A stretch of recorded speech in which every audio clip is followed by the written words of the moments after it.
देवताओं ने कहा इस हयग्रीव को मारने के लिए हमें शक्ति की जरूरत है, और वो शक्ति ब्रह्मा जी कहते हैं शक्ति मिलेगी यज्ञ के द्वारा, यजन के द्वारा। यज्ञ के द्वारा पावर मिलता है, यज्ञ के द्वारा बड़ी शक्ति मिलती है, ताकत मिलती है। जब हम यज्ञ में आहुति डालते हैं, ये क्यों डालें? इस यज्ञ में आहुति डालने से देवताओं को ताकत मिलती है। एक कथा आती है क्षेपक की रामायण में, जिस समय रावण परास्त हो रहा था तो मेघनाद ने एक यज्ञ का आयोजन कर दिया युद्ध जीतने के लिए। यज्ञ जीतने के लिए मेघनाद ने यज्ञ किया था, और मां दुर्गा का यज्ञ था वो। राम जी ने हनुमान को कहा कि ऐसी ऐसी बातें, यज्ञ पूरा ना हो पावे। परमात्मा राम तो यज्ञ की रक्षा करते हैं, विश्वामित्र जी के यज्ञ की रक्षा की थी, और वो कहते हैं उसको विध्वंसित करो, वो यज्ञ पूरा ना हो पावे, क्योंकि जो यज्ञ अधर्म को बढ़ावा देवे उसका तो धुआं बंद ही होना चाहिए। और भगवान ने उसे यज्ञ को बंद कराया। यज्ञ किसी के प्राण लेने के लिए नहीं, यज्ञ सबको प्राणों की रक्षा करने के लिए होने चाहिए। यज्ञ लोक कल्याण के लिए होना चाहिए, लोक हित के लिए यज्ञ होना चाहिए, जगत कल्याण के लिए यज्ञ होना चाहिए। हमारे उपनिषद का एक सूत्र है, वो आप सबसे आता है, सर्वे भवन्तु सुखिनः सर्वे सन्तु निरामया सर्वे भद्राणि पश्यन्तु मां कश्चित् दुख भाग भवेत्। हम तो सभी का कल्याण चाहते, हम तो कानों से बुरा नहीं सुनना चाहते, आंखों से बुरा देखना नहीं चाहते। हमारी तो संस्कृति ही ऐसी है। तो जितने यजन यज्ञ हैं ये समष्टि के कल्याण के लिए, उन युगों को महिमा युक्त माना गया, त्रेता जैसे युग, क्योंकि जिनमें यज्ञ बहुत था। यजन के बिना तो लोग पानी नहीं पीते थे, वो ऐसा युग था। ऐसा कोई था नहीं जो सूर्य भगवान को अर्घ न देता। हम तो ये पुराने ग्रंथ पढ़ते हैं, उसमें वर्णन है, बड़ी गिलानी होती है आज के युग में इस अन्याय और अपराध को देखते हुए। छोटे बच्चे से लेके बूढ़े तक, स्त्री पुरुष चारों वर्णों में, एक भी त्रेता में ऐसा कोई स्त्री पुरुष नहीं था जो सूर्य भगवान को अर्घ दिए बिना पानी पीता। सूर्य भगवान को अर्घ दिए बिना जल की बूंद जीभ पर पहुंचती। ये ग्रंथों में पढ़ने के लिए मिलता है। सूर्य पुराण, सांब पुराण, ये बड़े अद्भुत पुराण हैं, उसमें उनकी महिमा का अद्भुत ढंग से वर्णन किया गया। लेकिन आज तो पता ही नहीं लगता है कि सूर्य निकलता कब है, सूर्य अस्त कब होता है। पहले लोग सूर्य देव का दर्शन करते थे, आज तो पता ही नहीं लगता कि कब आया कब गया, पता ही नहीं है कि सूर्य निकलता है तो उस समय उसका रंग कैसा होता है, छिपता है तो उसका रंग कैसा होता है। छिपता है उस समय अपनी फैक्ट्री कंपनी में होते हैं, और जब निकलता है तब कंबल के अंदर होते हैं। बाहर निकले तब तो पता लगे कि सूर्य छिपते समय कैसा है और निकलते समय कैसा है, पता ही नहीं होता है। तो बड़ा आग्रह पूर्वक निवेदन है, पूरी दुनिया को हम अपनी बात नहीं मना सकते, लेकिन जो मेरी व्यासपीठ को नित्य सुनते हैं वो तो मेरी बात मान ही सकते हैं। तो मैं तो बहुत प्रार्थना पूर्वक आपको बहुत आग्रह निवेदन के साथ कहूँगा, अपने जीवन को बहुत आनंद के साथ में जियो। 8 दोष छोड़ने की बात है, ये दोष 8 हैं। अन्यतम, ये स्त्री पुरुष सब में पाए जाते हैं। अन्यतम साहस माया मूर्खता विलोभता असौच निर्देतम चाह, ये दोष हैं कुछ। एक है मिथ्याचरण। हम मिथ्या आचरण, झूठा आचरण करेंगे तो किए गए सत्कर्म का हमें मिलेगा क्या? हाँ।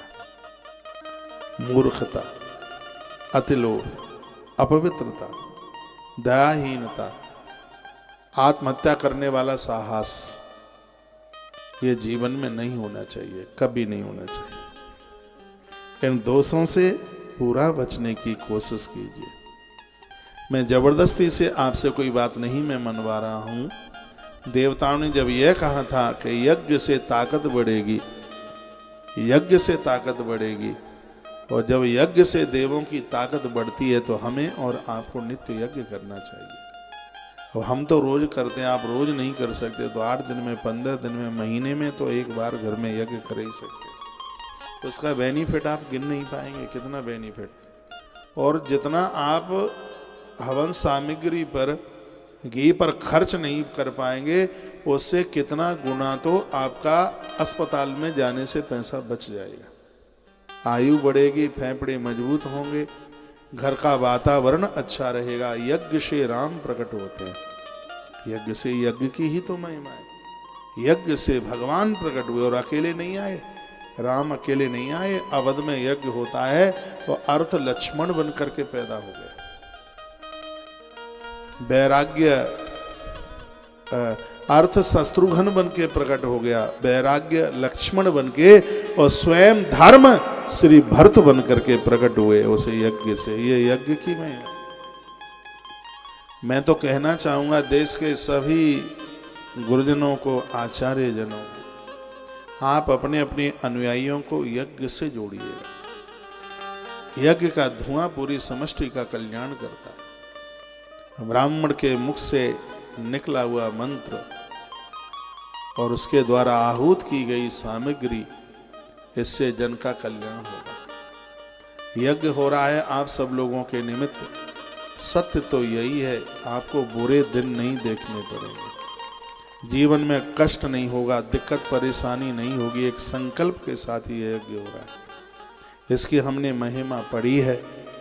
जहाँ जहाँ यज्ञ हुआ है वहाँ भगवती सत्ता वहाँ पर रही है। राजा बलि भी यदि यज्ञ करता है तो वहाँ भगवान वामन पहुँचते हैं। ये यज्ञ की महिमा है। यज्ञ का धुआं रुकना नहीं चाहिए, यज्ञ की आग बुझनी नहीं चाहिए। यज्ञ तो चलता रहे, ये जन चलता रहे। यज्ञ में बहुत कुछ छिपा हुआ है। यज्ञ में जो भी चीज आप डाल देते हैं वो वायुमंडल में अनंत गुनी हो जाती है, अनंत गुनी। यज्ञ के द्वारा वर्षा होगी, वर्षा होगी, पेड़ पौधे जिंदे बने रहेंगे, जीविका चलती रहेगी।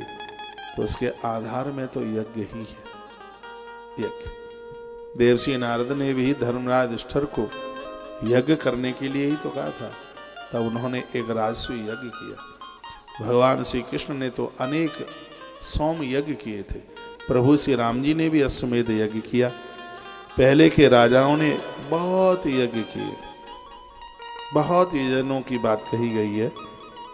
आज भी यज्ञ के प्रति राजे लोगों का, राजनीति से जुड़े हुए लोगों का भी यज्ञ के प्रति उनकी पूरी श्रद्धा होनी चाहिए। यज्ञ साक्षात भगवान का रूप है। यज्ञ से अध्यात्म ताकत बढ़ती है, अध्यात्म ऊर्जा बढ़ती है। तो विधाता ब्रह्मा ने कहा कि ऐसा करो, हम यज्ञ शुरू कर देते हैं। यज्ञ के द्वारा हमारी ताकत बढ़ेगी, फिर हम इस है गरीब को जीत लेंगे। अब सुनो ये कथा कितनी अद्भुत है, आनंद देने वाली। शृण्वन्तम काढ़म चाद्य यद्गतम बदनम हरे। जो इस कथा को सुनेंगे, जो मनुष्य तीनों कालों में इस कथा को सुनेगा, वो दुखों से विमुक्त हो जाएगा। वेदों में उच्चारित किए गए जो शब्द हैं वही श्रीमद् देवी भागवत के अंतर्गत हैं।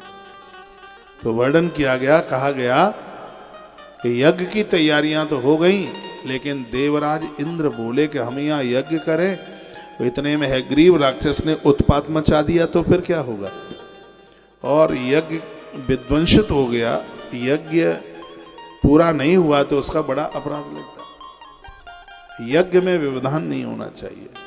यज्ञ का जो संकल्प है वो अधूरा नहीं होना चाहिए। यज्ञ तो पूरा ही होना चाहिए। इसलिए उस दिन यहाँ टेंट गिरा, आपने मुझे रुकने को कहा और मैं यहाँ नहीं रुक पाया। मैं यहाँ से बहुत जल्दी भागा, क्योंकि मैं लोथड़े से यहाँ था, मेरा दिल दिमाग तो वहीं था। मुझे लगा कि वहाँ की क्या स्थिति होगी। मैया के नाम का उच्चारण करते हुए जा रहे थे। हमने कहा, हे माता विष्णु माँ, यदि तेरे प्रति हमारी सच्ची श्रद्धा है तो यज्ञ को तू पूरा करना। जाके देखा तो बवंडर तूफान इधर था, उधर तो था ही नहीं कुछ ऐसा। और यज्ञ यजन चल रहा था, आनंद हो रहा था। यहाँ से जो लोग लौटे हूँ तो मैं उस समय यज्ञ में ही बैठा था, आहुतियाँ डल रही थी, यज्ञ चलती है। तो देवराज इंद्र ने कहा कि यदि यज्ञ को इस राक्षस ने बीच में व्यवधान कर दिया तो परिणाम विपरीत हो जाएंगे। तो भगवान विष्णु क्या बोले? भगवान विष्णु बोले, वो जिम्मेवारी मुझे छोड़ दीजिए, मैं दिन रात जाग करके खड़े होकर के रक्षा करूंगा। ये मैं संकल्प लेता हूं, मैं सोऊंगा नहीं और मैं उस यज्ञ की मैं रक्षा करूंगा। और आप यज्ञ में आहुतियां डालना शुरू कर दें। तो गुरुदेव बृहस्पति जी महाराज भी हैं, विधाता ब्रह्मा जी, सगरे देवता, यज्ञ का आयोजन आरंभ हुआ। 100 साल हो गए यज्ञ करते करते, अनवरत 100 साल तक यज्ञ। और भगवान उसके देहली पर धनुष बाण ताने हुए, पता नहीं कब राक्षस आ जाए और मुझे बाण छोड़ना पड़े। तो हुआ ऐसा कि भगवान ऐसे प्रत्यंचा खींचे हुए सावधान स्थिति में, तो उनकी ठोड़ी दंड के ऊपर, दंड कहते हैं वो धनुष का ऊपर का जो हिस्सा है, तो उसके ऊपर भगवान ने ठोड़ी लगा रखी थी और अचानक भगवान को नींद आ गई। प्रत्यंचा तो खींची ही थी, उसके ऊपर ठोड़ी रख करके भगवान सो गए। सुनिए क्या अद्भुत कथा है देवी भागवत की। और मेरे लिए आनंद की बात यह है कि हर दिन एक नई बात सुनने को मिलती है। तो भगवान ने उसके ऊपर ठोड़ी लगाई तो भगवान को तो नींद आ गई। इधर 100 वर्ष जितना भी उन्होंने संकल्प लिया था देवताओं ने कि हमें इतनी आहुति डालनी है, उतनी आहुति यज्ञ में डल गई। अब आया पूर्णाहुति का नंबर। जैसे ही पूर्णाहुति का समय आया तो उस समय भगवान विधाता ब्रह्मा ने देवराज इंद्र को कहा कि ऐसा करो, पूर्णाहुति के लिए नारायण को लेके आ जाओ। ऐसा बताते हैं कि जो यज्ञ में भाग नहीं ले पाया, यदि पूर्णाहुति में सम्मिलित हो जाता है तो उसको यज्ञ करने का ही फल प्राप्त हो जाता है। ऐसा वर्णन है। तो विधाता ब्रह्मा की तो आंख में आंसू आ गए। उन्होंने कहा नारायण कितने परमार्थी हैं। उन्होंने ये नहीं कहा कि मुझे भी तो यज्ञ में भाग ले लेने दो। यज्ञ की रक्षा के लिए उन्हें 100 साल हो गए और एक जगह से वो हटे नहीं है।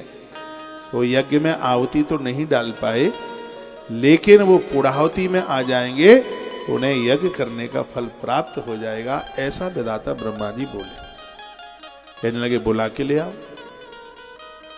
तो जैसे ही वो विधाता ब्रह्मा के कहने से देवराज इंद्र वहां बुलाने के लिए गए, तो जाकर के देखा कि भगवान तो सो रहे थे, उनकी तो झपकी लग गई थी।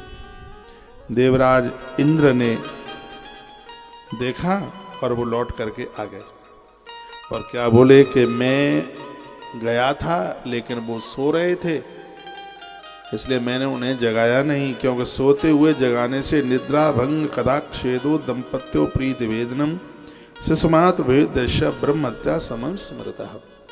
जो सोते हुए को जगाता है उसे ब्राह्मण मारने का अपराध लगता है। बिना कारण के कोई सोते हुए को जगा दे, जागने का समय होता है, और बिना समय पर यदि किसी को सोते हुए कोई जगा दे, कुंभकर्ण को जगा दिया था रावण ने, तो उसका परिणाम तो ठीक नहीं निकला ना। कभी कभी आदमी हारा थका हुआ बहुत दूर से चल के आया है, बहुत उसने यात्रा करी और आके सो गया। घरवाली कहती है दिन भर से इंतजार कर रही थी, मेरी नहीं सुनते। कभी उसके कोहनी पर क्या बोलेंगे, थप्पड़ तो नहीं कहूंगा, क्या बोलेंगे उसको, है नहीं, घूसा नहीं, तो ऐसे ही वो कोई आदमी हमें बता रहा था, कहता है महाराज जी आपकी कथा सुनती है और देखिए ऐसा लगता है कि मुझे लुढ़का करके नीचे पटकती है, ऐसे ऐसे व्यवहार करती है। ऐसा मत करना कभी। अब आप कहोगे ज्यादा ज्ञान मत बांटो, भगवान ने मुझे भेजा ही है ज्ञान बांटने के लिए, तो अपना काम कर रहा हूं। तो फिर जीवन परिवर्तित हो गया है, बच्चे भी बड़े हो गए हैं, बहुत दुनियादारी में जीवन जी ली है वो। अब पति को संसार में मत लगाओ, अब पति को संसार को बनाने वाले भगवान में लगाने का काम करो। आप धर्म पत्नी हैं, आप दोनों मिलकर के दोनों मिलकर के बहुत अद्भुत अद्भुत काम करो। बिना कारण के जगाना, क्या लिखा है, ये तो श्लोक कह रहा है ना, ब्रह्मत्या समम स्मृतम, बिना कारण के। हाँ, रास्ते में सांप है, अग्नि का प्रकोप हो गया है, रास्ते में कोई घोड़ा हाथी आ रहा है, सांप निकल आया है, तो इसी ग्रंथ में लिखा है वो, तो उस समय सोते हुए को जगा देना चाहिए। लेकिन किसी अपने लोभ के लिए, अपने स्वार्थ के लिए, और जैसे ही झटका लगेगा तो भगवान जग ही जाएंगे अपने आप। ये ब्रह्मा जी ने अपनी बुद्धि का प्रयोग किया, तो इंद्र ने कहा ये काम आप हमसे करा रहे हो तो इसके बदले में हमें क्या मिलेगा? तो उन्होंने क्या जवाब दिया कि होम कर्मणि पार्श्वेयुचः हविर्दानात् तपस्यति ततो भागम बिजानीय कुरु कार्यम तुरान्विता। हवन करते समय जो सामग्री मेखलाओं पर गिरी रह जाएगी वो तुम्हारे भाग में आएगी, ऐसा ब्रह्मा बोले। इसलिए जब हवन यज्ञ करते हैं, जो मेखला के ऊपर जो पड़ी रह जाती है सामग्री, उसको उठा करके हवन कुंड में नहीं डाला जाता, उसके ऊपर देवराज इंद्र का भाग है, ऐसा देवी भागवत में लिखा है। ब्रह्मा जी ने कहा जो मेखला के ऊपर हवन सामग्री पड़ी रह जाएगी उसके ऊपर अधिकार तुम्हारा होगा, वो तुम्हारे लिए होगी, ये हमारा वायदा है। तो इंद्र राजी हो गए। उसी समय देवराज इंद्र ने दीमक का भेष बनाया, दीमक का रूप बनाया। तो प्रतिंचायाम विमुक्तायाम मुक्ता कोटि तथोत्तरा। उसी समय क्या हुआ, प्रतिंचा के एक भाग को उन्होंने जाकर के खा लिया। देखा चखाद संस्था भूमो विमुक्ता जात्याद्वियत हितुक्ता ब्रह्मणा बमनी धनसो ग्रम त्वरान्विता। बामी का कीड़ा कहते हैं उसको। तो जैसे ही प्रतिंचा को काटा चखाद संस्था, तो जैसे ही वो रस्सी कटी, तो धनुष में झटका लगा और वो बाण छूट गया।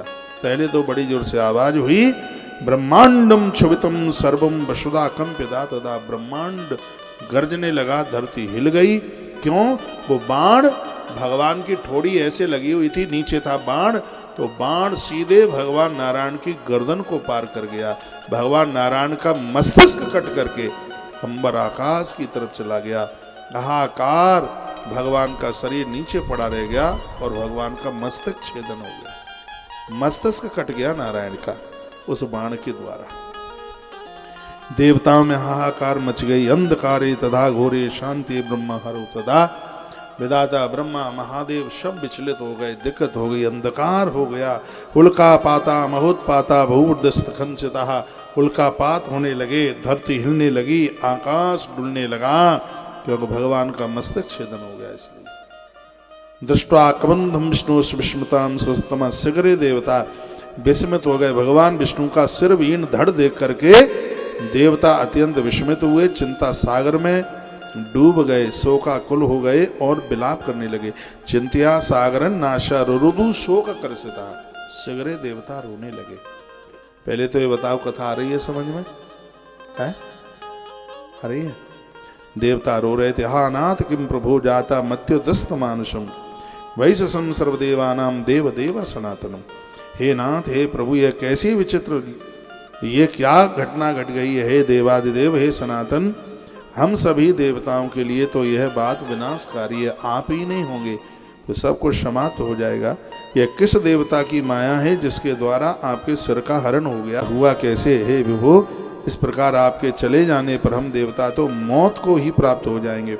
हम लोगों के प्रति आपका कैसा स्नेह रहा? हम लोग स्वार्थ के कारण, क्या हमारे अंदर कोई स्वार्थ था? नायम विघ्न कृतो दैत्यन यक्षेण चराक्ष एवं गते त्वयि भो मर्शंती च देवता की दशस्त या स्नेह स्वार्थ नहीं वरुदान। क्या हमारे अंदर कोई स्वार्थ था? ना हम विघ्न कृतो दैत्यन यक्षेण राक्षसः। हे भगवान, हे प्रभु, संकट की ऐसी घड़ी है, दैत्य यक्ष राक्षस ये सब छोड़ेंगे नहीं हमें।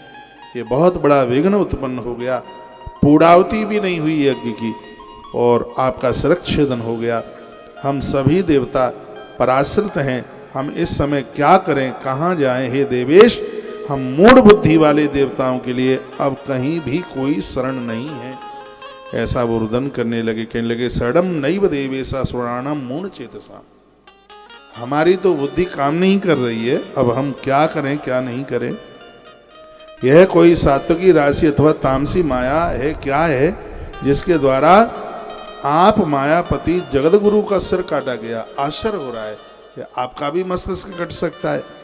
तब शिव सहित समस्त देवताओं को करुण क्रंदन करते हुए देखकर वेद वेत्ताओं में श्रेष्ठ देवगुरु बृहस्पति ने उन्हें सांत्वना देते हुए कुछ शब्द बोले। गुरुदेव बृहस्पति यज्ञ करा रहे थे, वो देवताओं के गुरु हैं, और वो क्या बोले जो सुन लीजिए। बृहस्पति स्तोवाचा समयंतस्त देवित्तम, क्या बोले? क्रंदमानस्तदा दृष्ट्वा देवास्य पुरोगमाम बृहस्पति दोवाचा समयंतस्त वित्तमा। बृहस्पति बोले कि देवम पुरस्कारश देवेश संदशा भुवं उपायश विधातव्यो देवात फलत सर्वदा। वो कहते हैं कि भाग्य और पुरुषार्थ दोनों ही समान श्रेणी के, फिर भी उपाय करना ही चाहिए और यह देव योग से ही सफल होगा। इंद्र ने कहा अनर्थकारी पुरुषों को धिक्कार है, मैं तो देव को श्रेष्ठतर मानता हूं, क्योंकि हम देवताओं को देखते देखते विष्णु का सिर कट गया। ब्रह्मा जी ने कहा काल द्वारा जो भी शुभाशुभ कर्मों का फल निर्धारित है वो तो अवश्य होके ही रहता है, हो सकता है ऐसा ही लिखा होगा इसलिए ऐसा हो गया। अवश्य में भोक्तव्यम काले ना पादितम चेयत, जो समय ने लिख रखा है तो उसको कौन टालेगा, ऐसा ब्रह्मा बोले। का प्रत्येक प्राणी काल क्रम के अनुसार सुख दुख को भोगता है, इसमें कोई संदेह नहीं है। जिस प्रकार से पूर्व काल में काल की प्रेरणा से शंकर जी ने मेरा मस्तक काट दिया, उसी प्रकार कोई साप रहा होगा, इसलिए ये ऐसा हो गया होगा। तो नारद जी भी वहां चल करके आ गए, कह दिया कि हाँ लक्ष्मी देवी का श्राप था। अब वो बड़ी लंबी कथा है। माता लक्ष्मी का कोई श्राप था। क्या श्राप था? एक बार माता लक्ष्मी ने श्रृंगार किया तो लक्ष्मी मैया को देख करके भगवान कुछ ऐसे ही हंसे, तो मैया को अच्छा नहीं लगा। मैया ने कहा अच्छा तुम ज्यादा सुंदर बनते हो, बहुत ज्यादा, तो मुझे हंसी मजाक में देख करके तुम हंस रहे हो, तो जिस मुंह से तुम मुझे देख करके हंसे हो मैं श्राप देती हूं तुम्हारे उस मस्तिष्क का मस्तिष्क छेदन हो जाए। तो इसलिए भी ये मस्तक छेदन। तो भूमि सर्वभूतानां प्राण, बड़ी लंबी कथा है। अब मैं उसका कुछ संक्षिप्त कुछ मैं कर लेता हूं। जब बहुत ज्यादा दिक्कत परेशानी थी तब गुरुदेव बृहस्पति ने कहा देखिए बुद्धि की मालकिन भगवती है, या देवी सर्वभूतेषु बुद्धि रूपेण संस्थिता, नमस्तस्यै नमस्तस्यै नमस्तस्यै नमो नमः। इसलिए हम सब देवता माँ भगवती जगदम्बा की आराधना करते हैं। ये मैया बताएगी कि मस्तक छेदन हुआ क्यों है। तो शीघ्र देवता स्तुति माँ की करने लगे। उन्होंने माता की स्तुति करी है, और जैसे ही माँ की स्तुति करी सिंहो परिस्तथा तत्र तम वोचम दयान्विता, और उसी समय सिंह पर आरूढ़ होती हुई 8 भुजा धारण करते हुई आकाश में माँ भगवती जगदम्बा प्रकट हो गई। का वरम ब्रूहि महाभागा ददामी तब सुब्रता, का देवताओं मांगो वरदान क्या चाहिए। माँ भगवती जगदम्बा कहने लगी देवताओं मांगो वरदान, तुम्हें क्या चाहिए। वरम ब्रूहि महाभागा ददामी तब सुब्रता, तुम जो मांगोगे हम आपको दे देंगे। देखिए दोनों कालों का समय है, सोइए मत, सावधानी से बैठिए। सूर्य अस्तांचल को चला गया है, निशा आरंभ, संध्या काल आरंभ हो रहा है। थोड़ा सा टाइम मैं आपको और लूंगा। एक मैसेज में लिखा है हेमलता साहू, आपने लिखा ये अध्याय हमने पढ़ा है देवी भागवत में, तो मैं वही तो सुना रहा हूं जो आपने पढ़ा है। मेरे अपनी तरफ से कोई कथा थोड़ी, कोई बनावटी कथा थोड़ी यहाँ से बोल दूंगा। जो पुराण में प्रमाणित है उसी कथा को कहने का आदेश हमारे गुरुजनों का है हमें।